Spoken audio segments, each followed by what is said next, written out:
it's weakening people, right? And then weak people cry out for a commander. His whole philosophy is dedicated to basically enhancing man. I think that's why you emphasize this futuristic element to his thought. Clearly, like, that is the ultimate mission, yes, of Nietzsche, is to breed this higher man. And I think that obviously the way that I just feel, if I was to try and succinctly summarize like what is Nietzsche's mission, or who is Nietzsche, I would go and say he is the perhaps last great defender of aristocracy. And till this day, he's clearly the most powerful defense or articulation of like an aristocratic ideal. Embarking on the journey of Sun and Steel goes from this ascetic view of art and turns it into this biological, real, physical expression of art. Like Marinetti says, he adds aggression to his art. He writes Runaway Horses. He writes a character like Esau.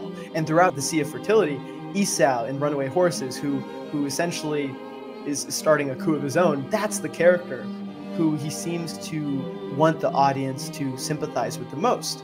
So his art becomes about that aggressive expression, the glorification of violence, the glorification of the warrior.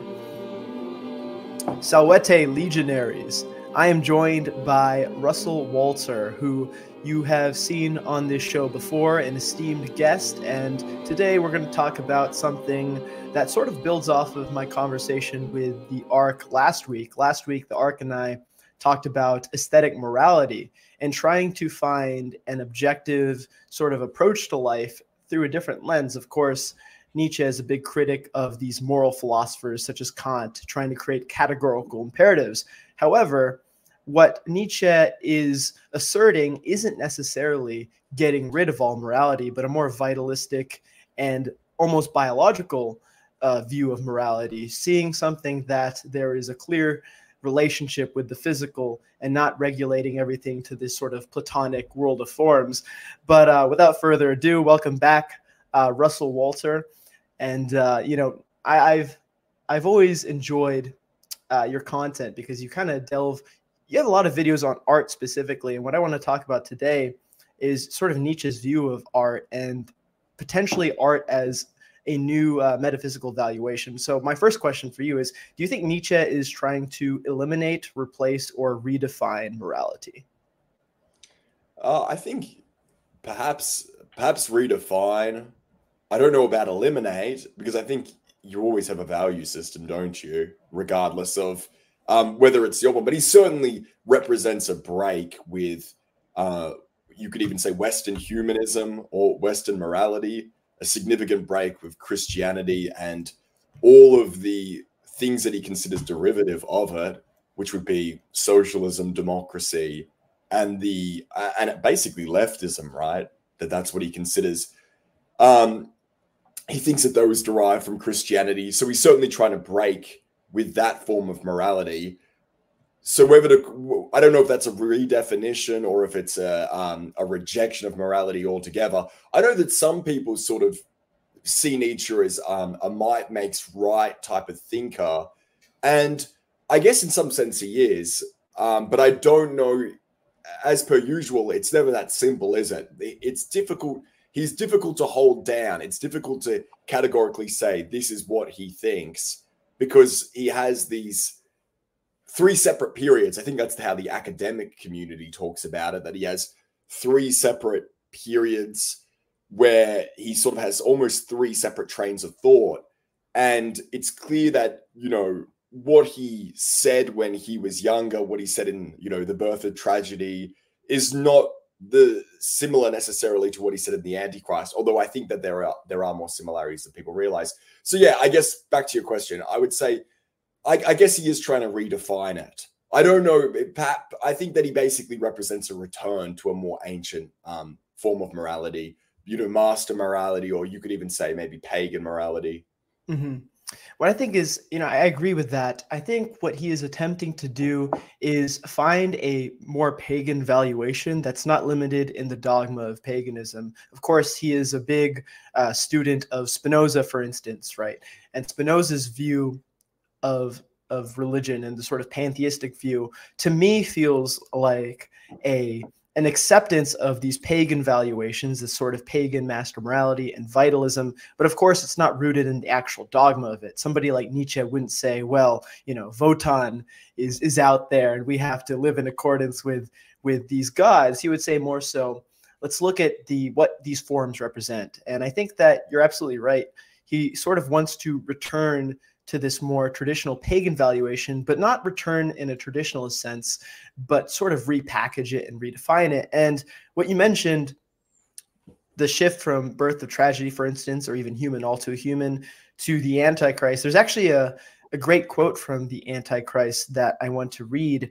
And you mentioned might makes right. Well, what makes Nietzsche more than just a might makes right philosopher? And I think art is precisely that thing. And he talks about that in The Antichrist. And I have a few other quotes, but I'll start off with this one. And it's our ultimate gratitude to art. And he says, if we had not welcomed the arts and invented this kind of cult of the untrue, then the realization of general untruth and mendaciousness that now comes to us through science, the realization that delusion and error are conditions of human knowledge, and sensation would be utterly unbearable. Honesty would lead to nausea and suicide. But there is a counterforce against our honesty that helps us to avoid such consequences, art as the goodwill to appearance. We do not always keep our eyes from rounding off something and, as it were, finishing the poem. And then it is no longer eternal perfection that we carry across the river of becoming. Then we have the sense of carrying a goddess and feel proud and childlike as we perform this service. An aesthetic phenomena existence is bearable for us. And to me, when he talks about carrying a goddess, it's almost like using art as a new sort of metaphysical valuation. The reason why he's not might makes right is because he alludes to beauty almost as a higher principle. And it's interesting because I've had this conversation before, especially with people who are not as antiquated with Nietzsche, they'll bring up that sort of might makes right argument. Well, Nietzsche is just this nihilist. And of course, Nietzsche's not a nihilist. And I'll tell them that. Well, the difference between Nietzsche and a true might makes right person is if we want to really look at might makes right, you read 1984, the sort of society with Big Brother. This is the might makes right nihilistic society. This is a society without art. It's a society that literally regulates language to these very shortened forms with newspeak. I think it was O'Brien was the name of the central villain besides Big Brother.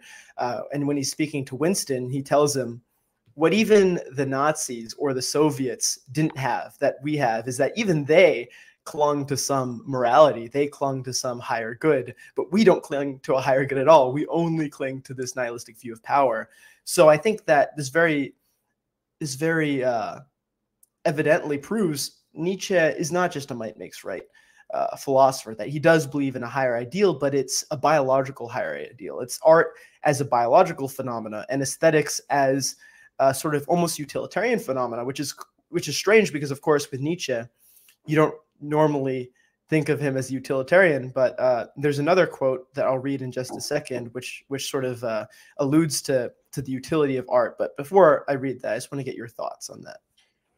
Yeah, I think the quote that you just read out from the Antichrist, I can't say that I know it off the top of my head, but that is actually strikingly similar to things that he articulated at the very beginning of his writing life, in the Birth of Tragedy. So he is actually perhaps more consistent than people realize. In regards to that, what you just said, I'm reminded about his critique of Bismarck's Germany, which obviously had recently won a war against France. And a lot of people saw that as a triumph of German culture. If you read these untimely meditations, he talks about how a lot of people in Germany celebrate Bismarck's victory over France, not just as a victory of their military, but as a victory of their culture. And they were convinced that German culture would now reign supreme. It had triumphed over France. But he makes the point that that has nothing to do with culture. A military victory really doesn't have anything to do with culture. You can think about Alexander the Great and his Macedonian troops. they defeated Athens, but they were obviously far less cultured than the Athenians, right? It was clear that they won. Their victory could be attributed not so much to their culture as it could be to their discipline, order, etc. And he thought something similar had gone on where France, he would later argue, and I think that he even perhaps thought this at the, in 1870 and 1871, France was clearly the superior culture at that time. And it had been defeated by Germany. And he thought that that actually might and he didn't like that, right, in some sense.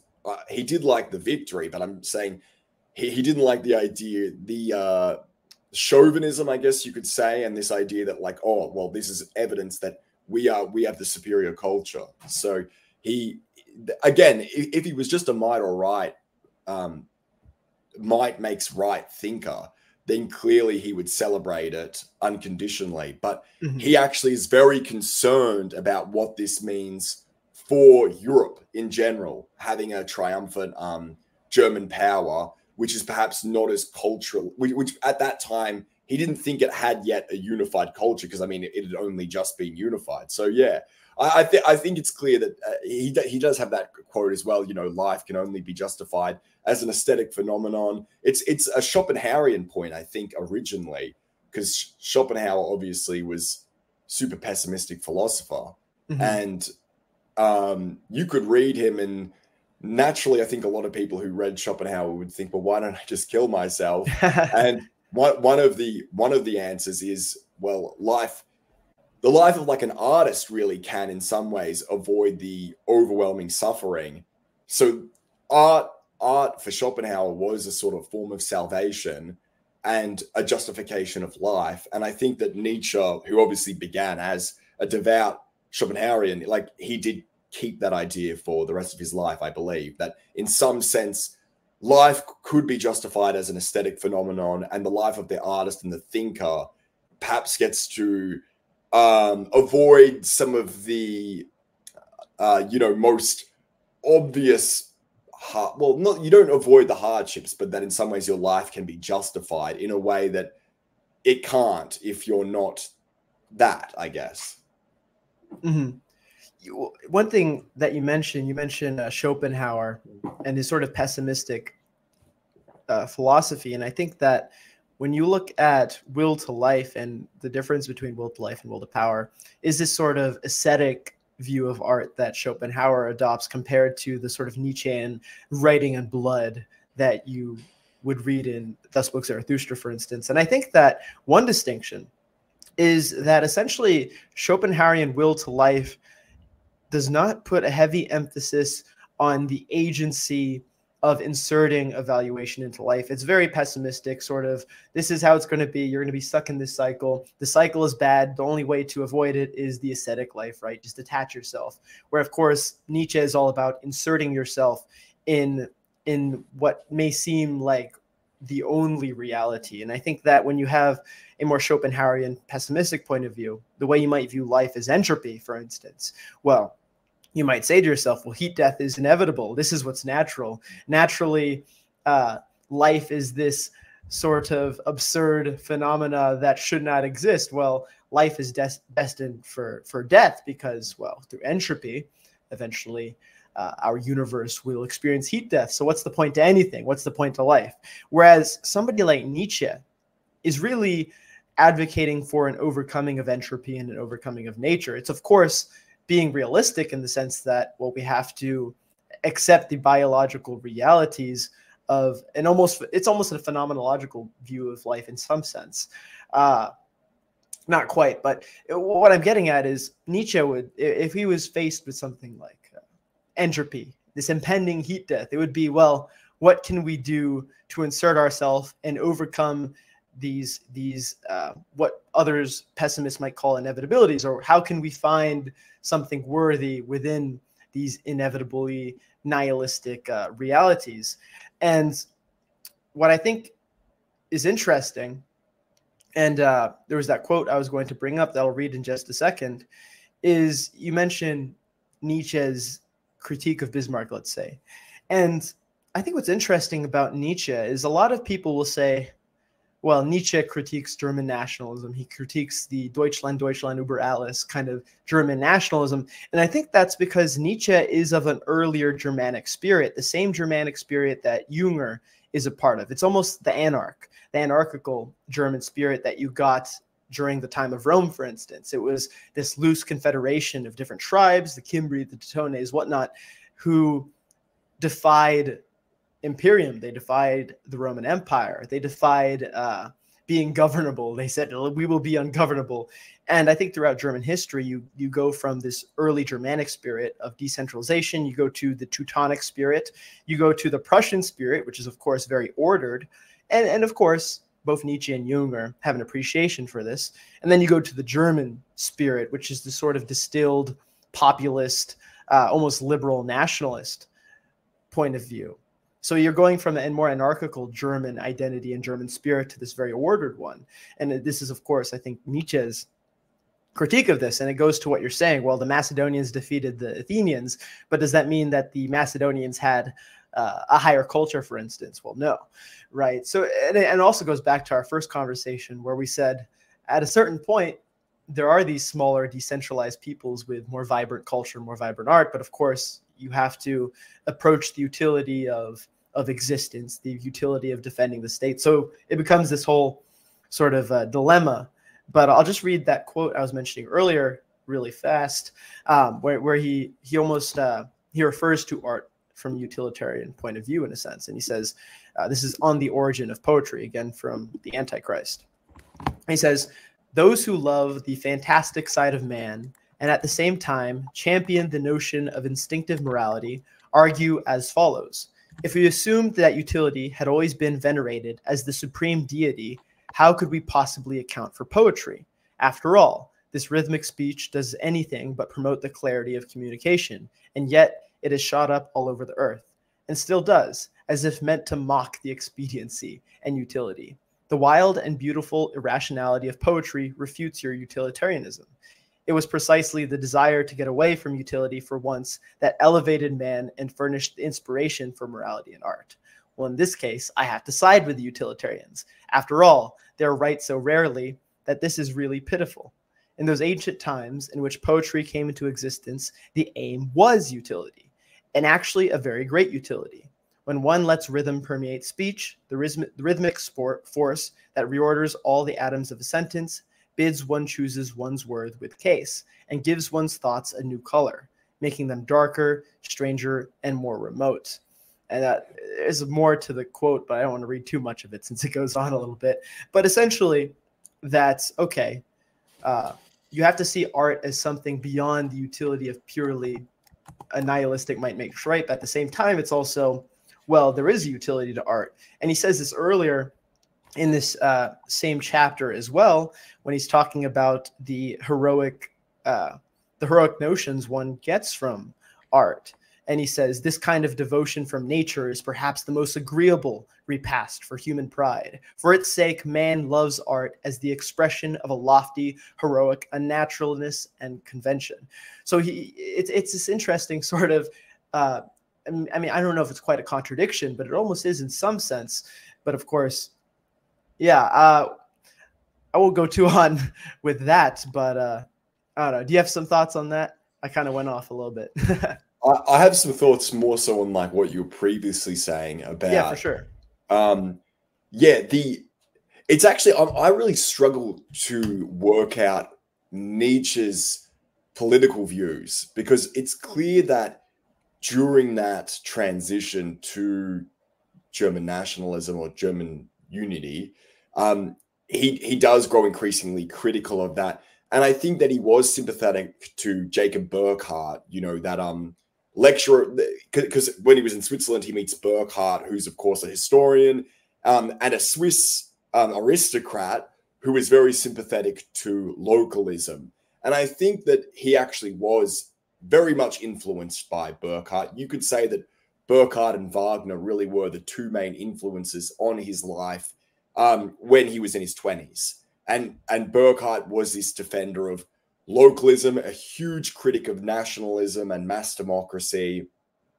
And I think that he criticized it on sort of the grounds that we kind of just touched on, right? Like, Burckhardt critiqued it on the grounds that it would bring about this sort of homogeneity, this uniformity. It would destroy the diversity of Germany, which, you know, he himself was a Swiss German, but he did not want to be part of this unified nation state. And I think in part it was, he's also critical of things like industry and even maybe science to a degree, right? And I think that Nietzsche very much adopts that view in The Birth of Tragedy, when he starts to talk about Alexandrian man, you know, Alexandrian man, which is synonymous with Socratic man, which is synonymous with scientific man, or modern man even, right? Like very much a utilitarian person who is focused on inputs, outputs, what is quantifiable. And he basically says, you know, Athenian culture, you know, is primarily concerned with art, I guess you could say, and is artistically, obviously, like second to none in terms of European history. But you have this Alexandrian culture that spreads, and ultimately all that can do is recreate. It can just imitate Greek art. It doesn't actually innovate in any sense.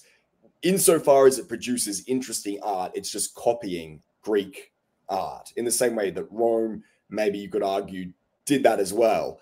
And he's sorry, I'm just collecting my thoughts. So it's like basically it's a utilitarian society. I mean, who's the most famous intellectual? In some ways, you could say the most famous intellectual of Alexandrian culture is Archimedes, right?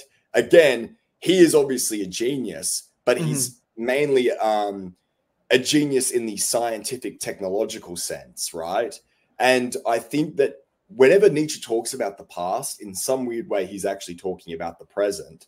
And I think that he sees something synonymous going on in modern Germany, where it's like, okay, we are clearly like this sort of blood and iron, technology and military power. He's like, that's what we're investing all of our time and energy into. And it's sort of like, yes, you'll be able to project power, but what is really the end goal of that? So, and then linking it back to what you were saying about utility, I feel like he just, there's something about that vision of what I was going to say is, what I struggle to understand is, so there's clearly this critique in some sense of nationalism, and I would even say a sympathy perhaps with that older style of that older Germany, the more splintered kingdom model, whatever. But then I don't know how you reconcile that with his admiration of Napoleon, which is obviously like a recurring, very populist. Yeah, but a recurring thing where it's clear that the unification of unity, the good European, like, you know what I don't know if that's, so yeah, that's kind of what I was getting at. No, I actually totally understand what you mean, because you have figures like Nietzsche and Jünger, right, who almost have this anarchical view, but they also dislike that which does not call for a pan-Europeanism, for instance, so petty nationalism.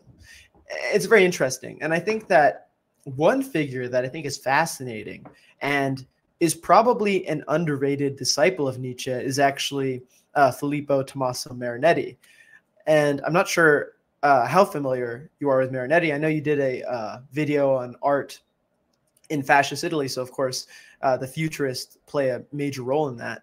But Marinetti's interesting because in the Futurist, I forget if it's in the Futurist Manifesto or if it's one of his other works, but he's essentially he essentially almost hints that nationalism is bad in a certain way. He says we must be proud to be Italian, we must be proud to be patriots and all this, but he says so because it's the first step to something even greater, say 1,000 years in the future, what he says. And Marinetti is being a futurist, of course, is very much of the belief that you must transcend and you must go beyond these sort of traditional these traditional practices. So of course, when you have a typical nationalist, they generally favor the tradition of their native land. That shapes a lot of their worldview. But of course, Marinetti, he has the Futurist Cookbook, which is creating these terrible recipes that taste horrible, but all in an effort to not be limited by the past. And of course, maybe he's taking it a bit too far. I like spaghetti the way it is. But Marinetti is very interesting because he, like Nietzsche, places a almost metaphysical valuation to art. And art is central to the futurist vision of Italy. And of course, Marinetti's plan is to sort of replace politicians and the bourgeois with this sort of warrior artist class, which is very interesting. And his view of art is that of speed, that of danger, that of blood, and of course, that of violence. He believes that art should be an aggressive expression. And to me, this is very similar to what Nietzsche says. And he says, and this is in The Good and the Beautiful, again from the Antichrist. I ended up trying to find some good writings about art for this podcast, and a lot of them ended up just being in the Antichrist. So it made it easier for me. But Nietzsche says, artists continually glorify. They do nothing else. All those states and things that are reputed to give man the opportunity to feel good for once, or great, or intoxicated, or cheerful, or well and wise.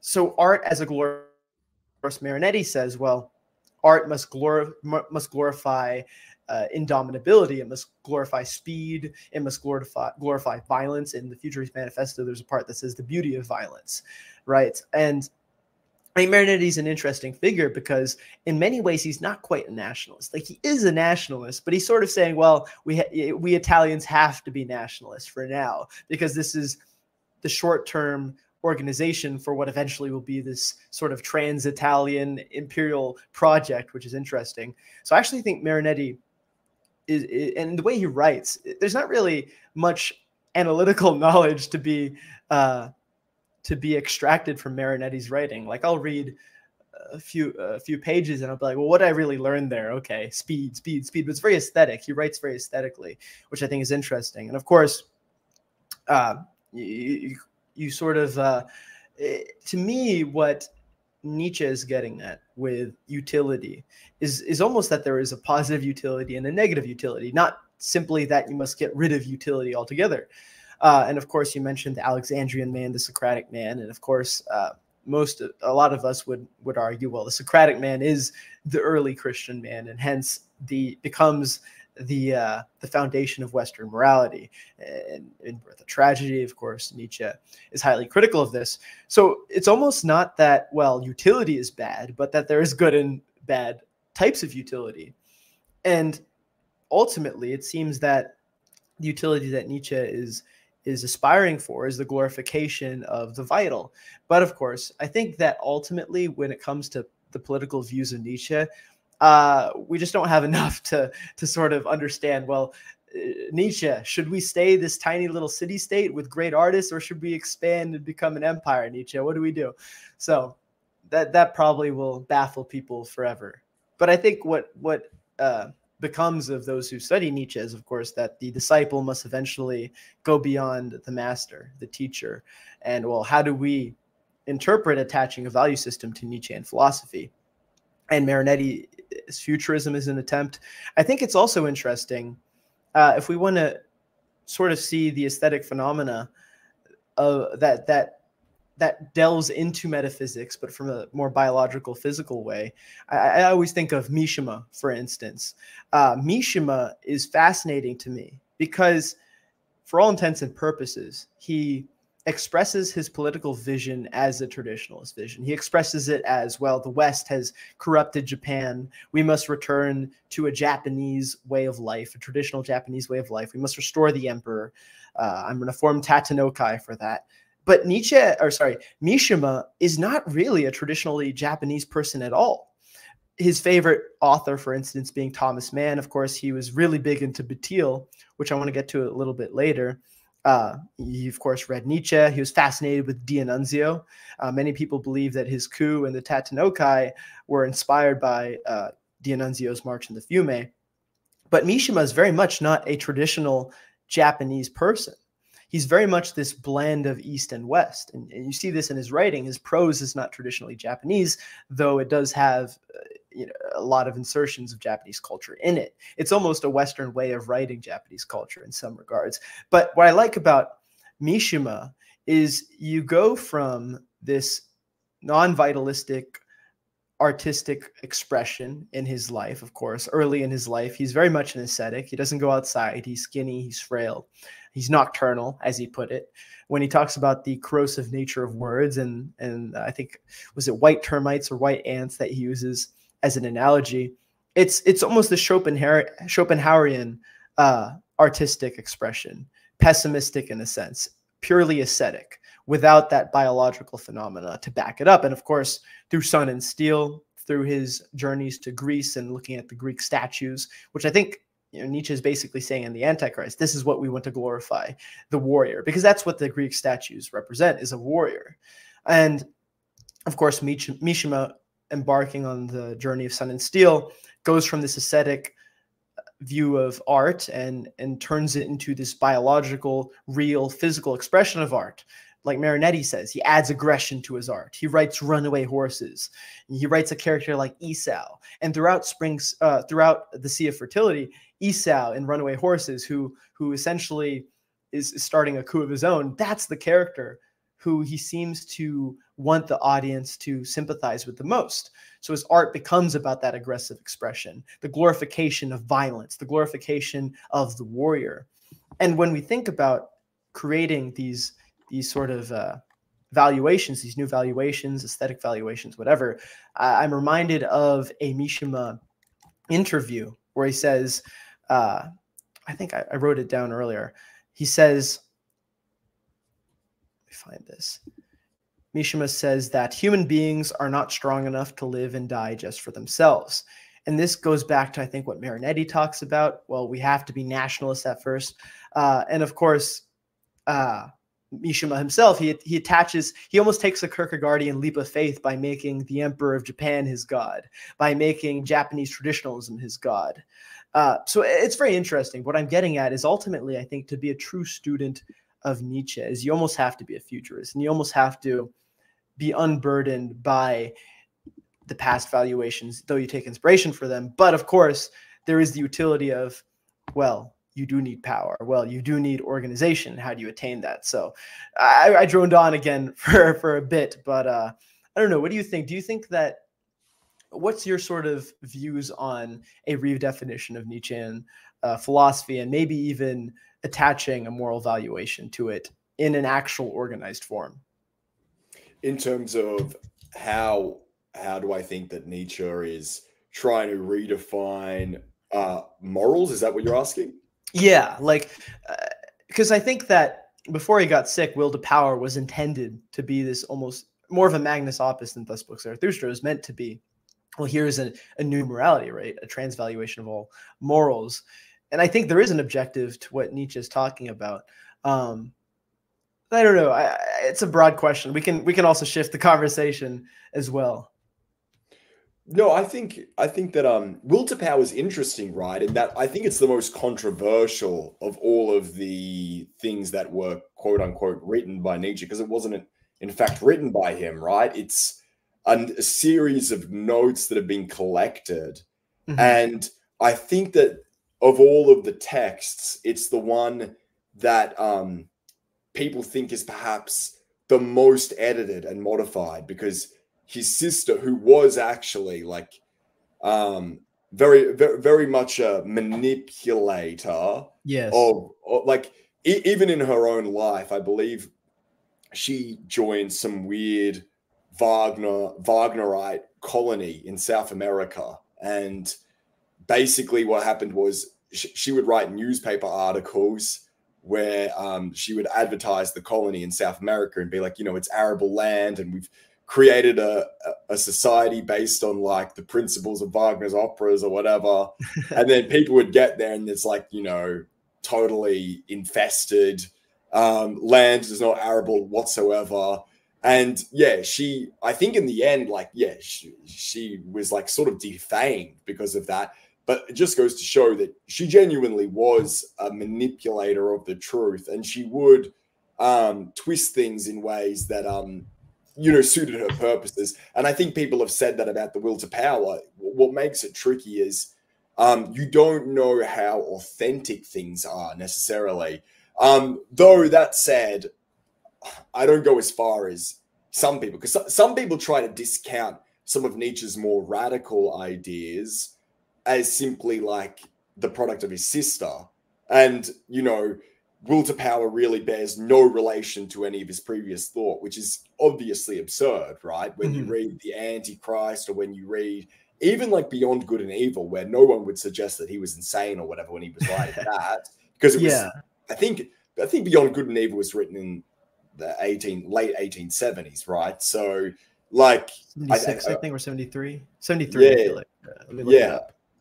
Yeah, so I feel like that was written later on. Anyway, but the point is simply to say that obviously those notes, many of the notes written in The Will to Power, do bear a strong relation to ideas he had previously articulated. So I think that in terms of Nietzsche's transvaluation of all values, I guess I would be somewhat reluctant to draw on the will to power. I would instead focus on things that he had written previously. And I think you're right in pointing out that there's clearly a strong emphasis on aesthetics, but then in line with that, he's not just an aesthetic thinker, is he? Because he's looking to enhance man or bring about like a sort of Superman. Yes. And that is the ultimate mission. I mean, his ultimate mission is we're trying to create fertile soil from which genius can grow, from which this higher man can grow. And I think in a funny way, I think there are other passages, right? Again, because he's a difficult thinker to pin down, because of course he's a virulent critic of democracy, right? That everyone knows that. He's very much opposed to democracy. And yet I think he believes that democracy is in some ways providing us with some fertile soil, because it's weakening people, right? And then weak people cry out for a commander. I mean, he says this very much in another. So in a funny way, I think his whole philosophy is dedicated to basically enhancing man. I think that's why you emphasize this futuristic element to his thought, right? He's clearly thinking we have evolved from apes, and then he has that line, which obviously I don't have off the top of my head, but man to the worm, that is man to it's was it man or ape to man is what man will be to the Übermensch. Man is but a bridge, right? Something like that. Yeah, exactly right. So clearly like that is the ultimate mission of Nietzsche, is to breed this higher man.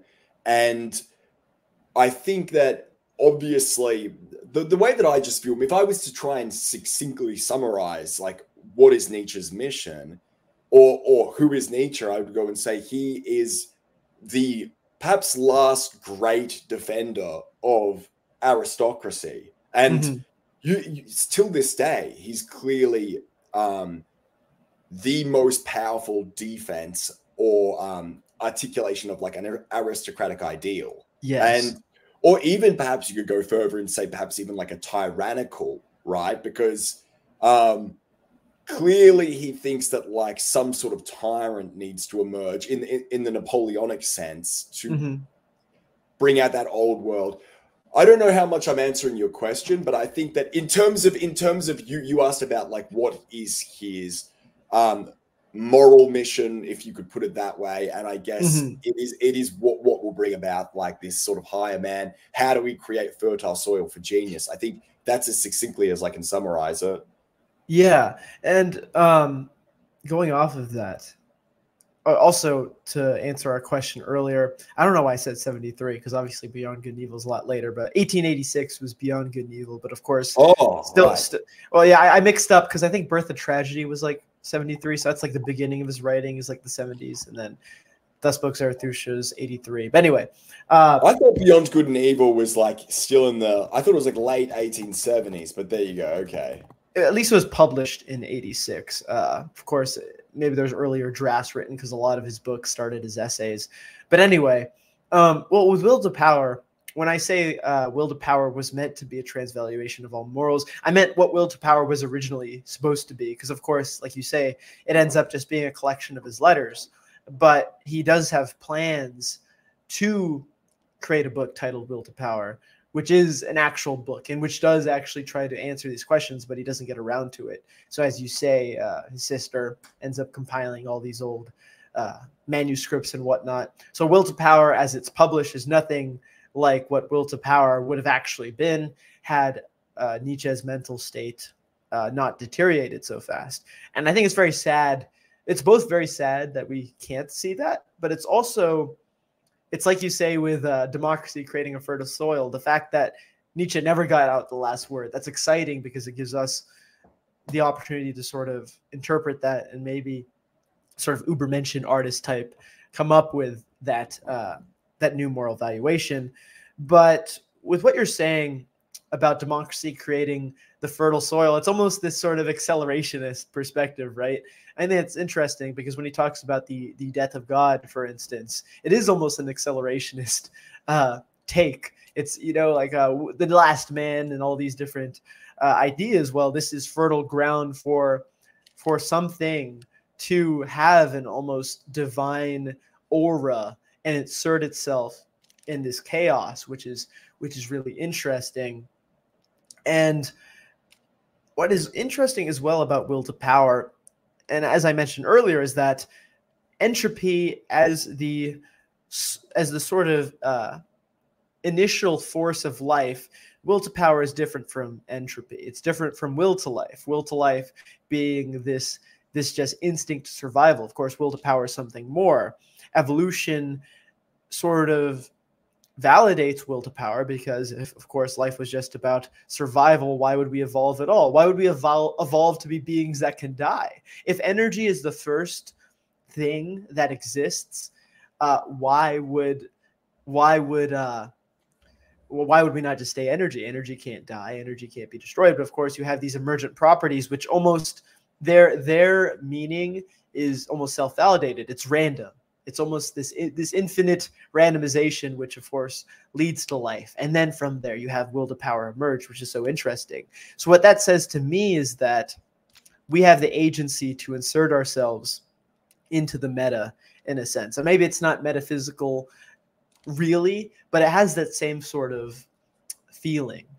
Art is the feeling of the metaphysical. And some people I've talked to have had issues with me trying to attach metaphysics to Nietzsche because, of course, Nietzsche tries to explain everything from a sort of biological way. Well, the things that we believe are metaphysical may feel metaphysical, and of course they're valuable, but of course they have a biological explanation. So maybe I just shouldn't use the word metaphysics, or maybe I should say, hey, let's redefine metaphysics. But anyway, yeah, I think what you're saying is absolutely true, that there is this, it's ultimately a futurist vision of creating a new man. And this is why I say, well, Nietzsche is almost a futurist thinker, right? No one would say he's a traditionalist. Of course, Evola is very critical of Nietzsche in this regard because Evola is a traditionalist. And in creating the future man, in creating a man which is, of course, man to ape, or ape to man becomes man to the Übermensch, this being which is just beyond what we can imagine. I think art as the glorification, and the glorification, art's glorification is to inspire, right? So to inspire to people to be like the art, to be invoked by the same feelings. So of course you must have uplifting art. You must have art that is martial to a great degree. And like I said, I think Mishima is an excellent case study of this because you see the changes of his art as he attains the physical ideal. You see the changes of how he writes. You see the changes of his own personality. And of course, in Sun and Steel, he talks about the critique of heroes by the pudgy men or the really slim, skinny men. And this is, of course, Mishima in the past. And ultimately, in attaching utility to art, And if art is Nietzsche's replacement of metaphysics, then of course it's a very important thing to think about. Well, what utility are we attaching to art? Then ultimately art has to be attached with the utility that does bring forth the Übermensch. And of course from there, well, we have to define what is the Übermensch, and then from there, what functions will lead to the Übermensch, so on and so forth. But I think ultimately what we can conclude is that Nietzsche is very much a futurist thinker, and that he does want us to attach utility to life, but we have to be very careful with how we do it. We have to be very careful not to let it become this sort of Kantian utility, right? So there's just all these different implications that come from it, and it's both a blessing and a curse, right? But yeah, I don't know. I know you are familiar with you're pretty familiar with Mishima. It's almost there's another interesting thing with Mishima, since we're on the topic of metaphysics, and well, who comes after Nietzsche? Who are these thinkers inspired by Nietzsche? And when Mishima talks about death almost being this bridge between action and art, and it's almost this bridge of aesthetics and asceticism, of just utility, but also the meta. To Mishima, that's death. And of course, I'm sure he gets this from reading Bataille. And you have guys like Nick Land with Thirst for Annihilation. Well, if life is just annihilation, that's entropy, that's heat death, that's the inevitability. But then what our job becomes is inserting ourselves and denying the inevitability, or creating something out of this nihilistic conclusion that's bound to happen or whatever. And for Mishima, that's finding heroism through death. And that could even be seen as a cop-out. But I think what ultimately Nietzsche's true valuation is man, of course, replacing God, right? Übermensch is meant to replace God, is having this sort of infinite vision of what man can be. I don't know. It's weird. It's so much contradiction, because, well, how can you be infinite with eternal recurrence? Do you just turn life into this spherical sort of existence? I don't know. I'm getting a bit ahead of myself right now. But yeah, it's very fascinating. And Nietzsche's just this I know you've been reading a lot from his early life or anything and all that. I don't know. Is there anything you've learned recently which might give credence to the things we're talking about, or a different perspective? In terms of, I guess I've been looking at his early life and the sort of political climate or milieu that he lived in.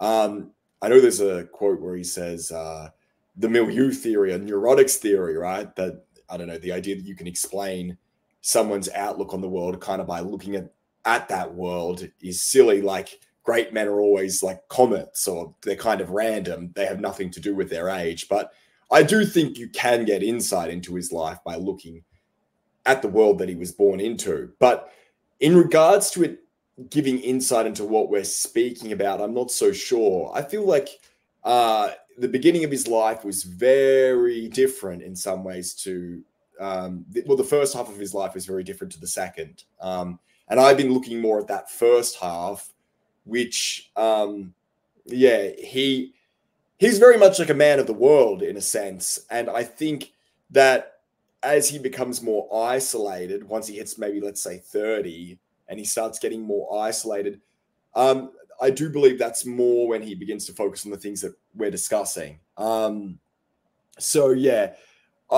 in terms of what I've learned about him recently, I think I've just gotten a deeper insight into the world that he was living in. People kind of view the 19th century as a calm time, because they think, well, you had the Napoleonic Wars at the beginning, and then you have World War I, but between those two cataclysmic conflicts, it's pretty peaceful. But I don't think that's how people at the time thought of the world they were living in. They thought it was an extremely chaotic time, a revolutionary time. Think Nietzsche, when Nietzsche's 4 years old, you have the revolutions of 1848. I think in Rocken, the village that he was born in, he saw people in carts carrying the German national flag. And, 18 1871, you have obviously the Franco-Prussian War, which was in some ways like the outcome of that 1848 revolution. It was like the end result. Mm-hmm. And you also had events like in 1871, you have the Paris Commune, which is literally the first dictatorship of the proletariat, you know? Yeah. So I mean, to be honest with you, I knew very little about the Paris Commune until I began doing this like research. But again, it was like a dictatorship of the proletariat. The tricolor French flag was replaced with the red flag of socialism. Mm-hmm. And for a month, they just wreaked havoc. It was rumored that they burned down the Louvre, right? And these rumors, like this false report, got back to Basel, where Nietzsche was, mm-hmm. and he described it as like the worst day of his life. But yeah, I don't know. I think really what I've learned from looking at his early life is like he really was living at an extremely tumultuous, revolutionary time, and I think that does give you insight into why he wrote what he did, was because he could very much see that the Paris Commune was not going away. Like those sort of events were not going away. That was the beginning of something greater. He even says, I believe, I can't remember where, but he said something to the effect of, this will look like indigestion compared with what's coming. This 1 month dictatorship of the proletariat that's been established will look like nothing compared with what is coming. And that's absolutely true, right? So, yeah, I think that's more what I've learned. I've also gone very much in depth on his relationship with Wagner. So I've gotten a lot of insight into that and learned a lot. Like The Birth of Tragedy, right, is a very tedious book to read. It's extremely difficult to read. And I think the reason for that is because it's essentially a conversation that he's having with Wagner. The intended audience is Wagner. And I think once you know that, it can kind of help. But they're still friends at the time, right? When he's writing that? Yeah, they're still friends. I mean, the split, I think, occurs in 1876. And the split, the conventional explanation for the split is the Parsifal opera that Wagner began composing, which was obviously his last composition, I believe. Yeah. And, you know, what is it? Essentially, it's redemption through abstinence, you know? So it was very much a Christian opera. Right. But there's alternative theories as to why the split happened, which are quite interesting, which I can tell you about if you're interested. Absolutely, yeah. Yeah, so basically what happened was they met up in Sorrento in Italy in 1876, and Nietzsche's health was really poor. And Wagner was concerned about Nietzsche's health, so he wrote to a doctor in Bavaria, a doctor friend of his, and just said, look, I think he's suffering from basically constant fapping. That's literally... Oh, no. he believed that Nietzsche's poor health could be attributed to, chronic masturbation, basically, which was there was a common idea at the time that that could lead to blindness, for example. So that's how Wagner explained his poor eyesight, but also I think he may have even accused him of pedestry or something, right? Oh, suspecting him of pedestry, which is kind of crazy because the two of them were really close. Yeah. But anyway, what happened was that this correspondence between the doctor and Wagner, Nietzsche actually did go visit this doctor as well. And basically, the doctor asked him about these things, are you able to have sex normally? Or, do you only pleasure yourself? And he basically said, okay. He said, yes, when I was younger, I had gonorrhea and during my student days. But, he admits to him that he's been sleeping with prostitutes in Italy. And I'm glad to hear at least he wasn't an incel, Yeah, but that's effectively what Wagner's suspicion was. But that correspondence got leaked. What happened was, and then at the Bayreuth Festival that occurred, I think, whenever the next Bayreuth Festival occurred, that was sort of the gossip that was going around. It ends up getting back to Nietzsche. And people think that like actually really this is what led to the split. The tension had been building between the two of them for quite some time. When Wagner left to Beirut, because reversing back a little bit, like the two of them were they met originally in Dresden. They had like an incognito meeting one night, and they talked about Schopenhauer, who they were both greatly influenced by. Wagner was clearly impressed because he invited Nietzsche to come and visit him in his house in Switzerland.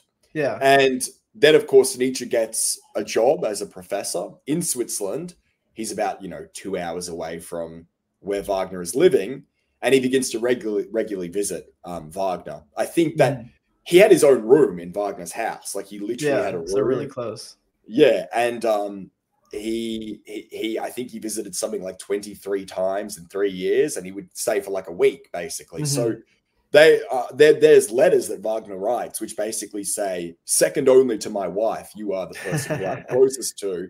Yeah. And anyway, so they had this very close relationship, but I think that their relationship begins to drift for two reasons.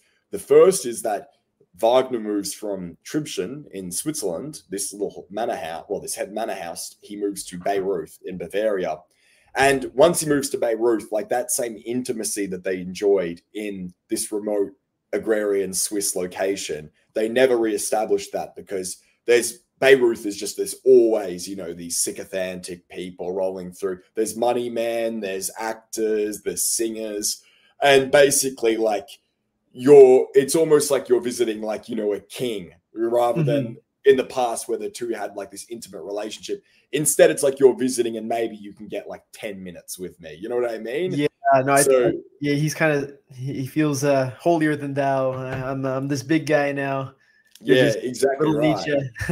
Yeah, exactly right. So I think that definitely explains. But of course, this is actually, to be fair, this is very much relevant to what we've been speaking about, because it is in The Birth of Tragedy, right, where he says life can only be justified as an aesthetic phenomenon.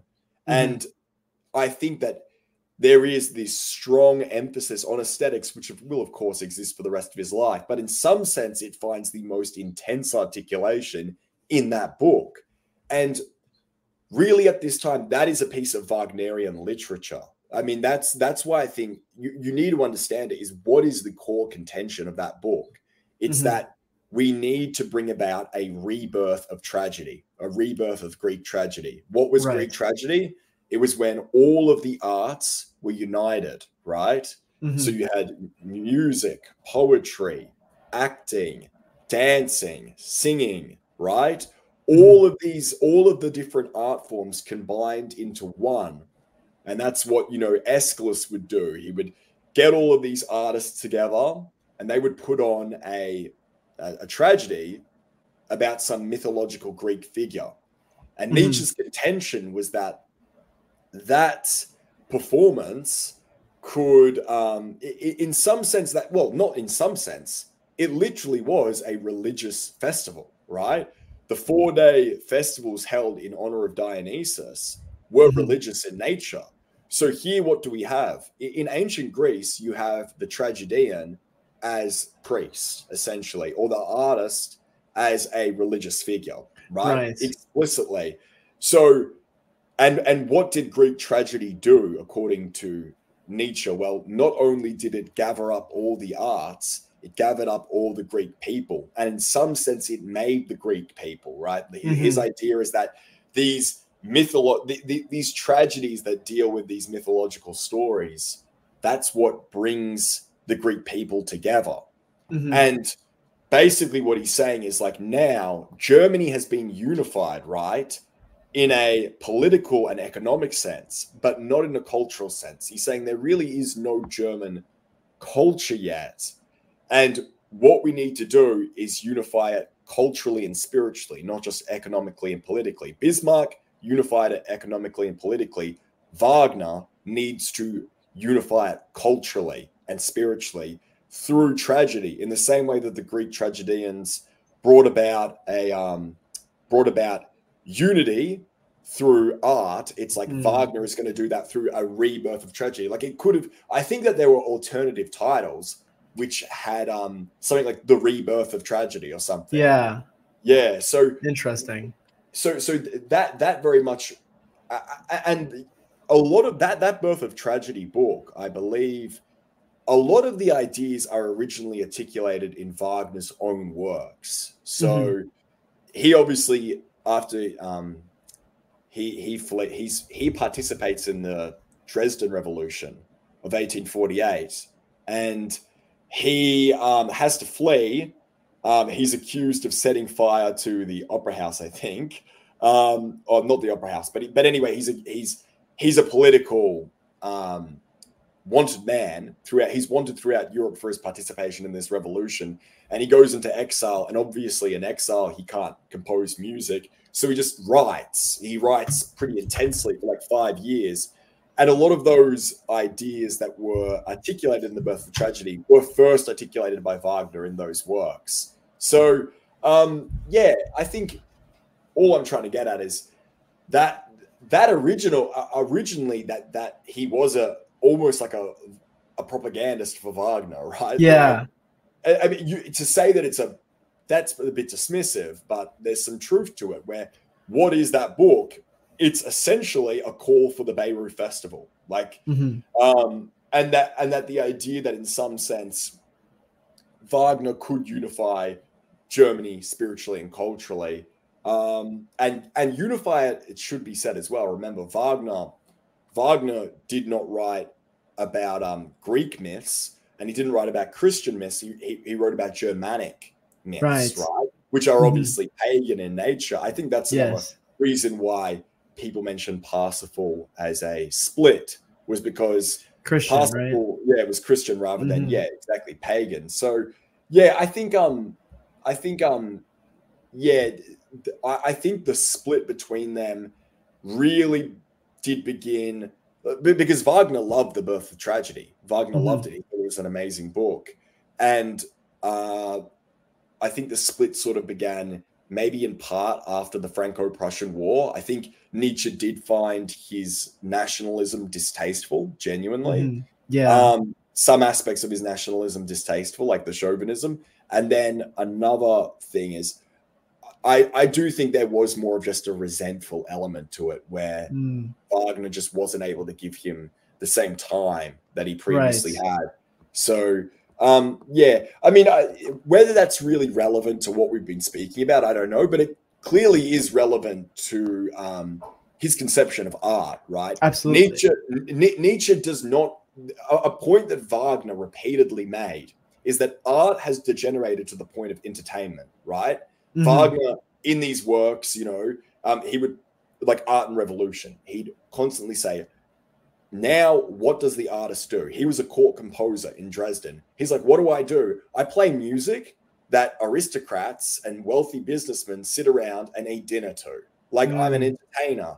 He goes, look at ancient Greece. In ancient Greece, the artist was revered almost as a priest or religious figure. And art served a religious purpose. A Dionysian festival, or a festival held in honor of Dionysus, would go for 4 days, and you would walk into whatever you want to call it, the amphitheater or whatever, and that was the equivalent of like a church, in the sense of being a religious building. So they venerated art in a way that even in the 19th century, which today we would consider like, like very much a place of high culture, wouldn't we?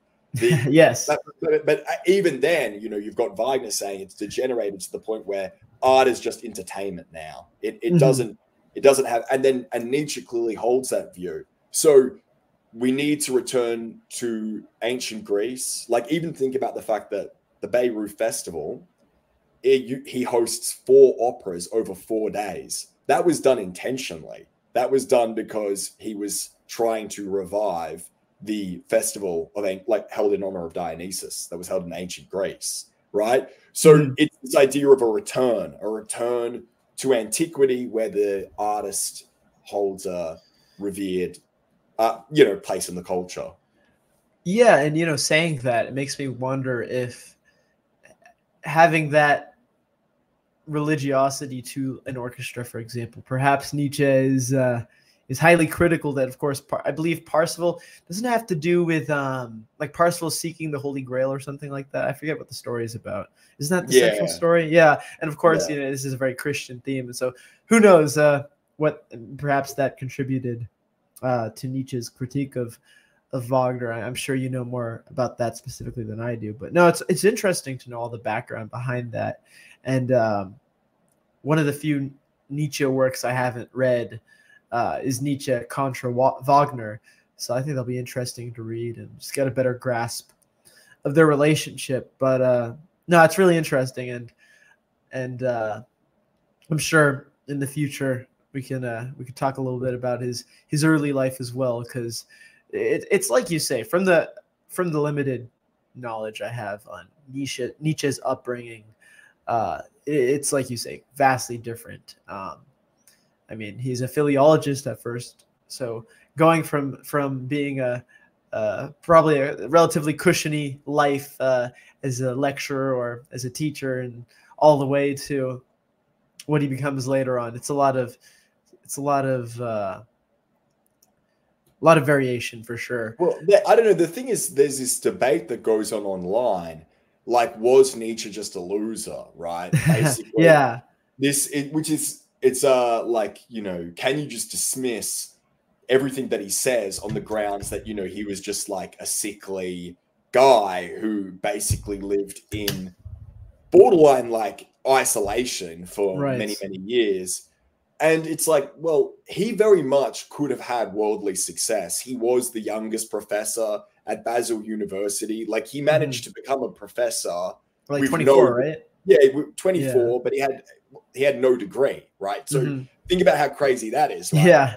He had not even finished a degree. He was still in the process of studying.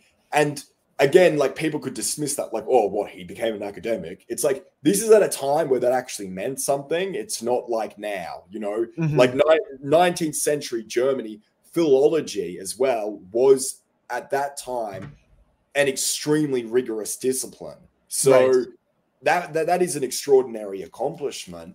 And then so the birth of tragedy alienates him from the academic community, but even take his relationship with Wagner. Like, had he wanted to, Wagner basically offered him the he could have become like the chief editor of this Wagner newspaper, which I can't remember the title of, right? Which would have been an influential position at that time. Like, Wagner had achieved, you know, immense success. But in both cases, what happened was he chose to follow his convictions rather than simply, you know, do what was going to please either the academic community or Wagner. He never, he never shied, like, he never deviated from his convictions. And that's ultimately why he ended up isolated, right? Because he could always, like, within the various, because he joined many movements and many there were many trains of thought which he subscribed to and then rejected. But he was always far too critical. He was able to identify issues with a way of thinking, and he always clung to his convictions, right? So that I think ultimately explains why he did end up in the position that he was in. It's not because he was like a loser, right? But I guess that's just a stupid internet debate anyway.